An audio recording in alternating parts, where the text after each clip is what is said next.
Mahavagya, spiritual lullaby for Samadhi.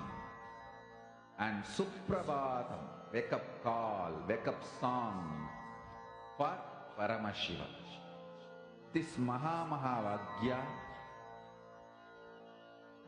is spiritual lullaby for you to fall into Samadhi.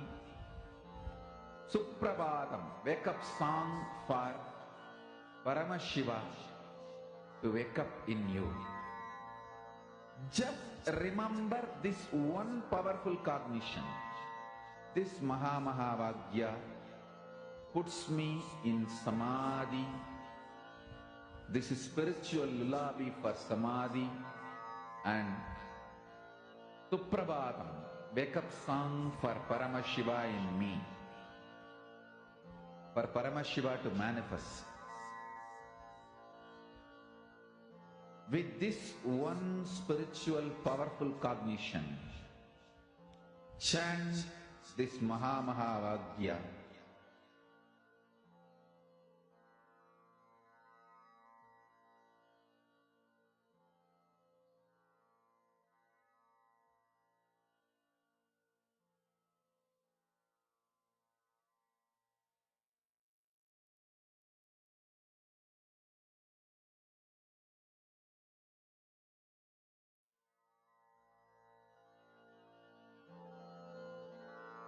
Mahavagya, spiritual lullaby for Samadhi. And Suprabhatam, wake up call, wake up song for Paramashiva. For Paramashiva to manifest.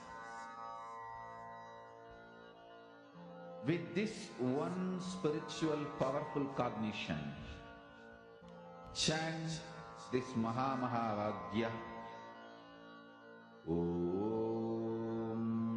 Nithyananda Paramashivoham.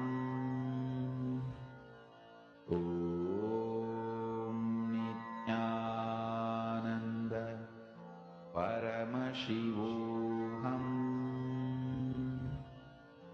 Om Nithyananda Paramashivoham. Om Nithyananda Paramashivoham. Om Nithyananda Paramashivoham. Om Nithyananda Paramashivoham. Om Nithyananda Paramashivoham. Om Nithyananda Paramashivoham. Om Nithyananda Paramashivoham. Om Nithyananda Paramashivoham. Om Nithyananda Paramashivoham.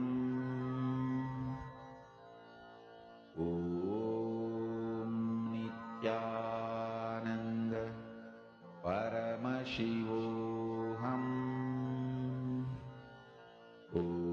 Nithyananda Paramashivoham.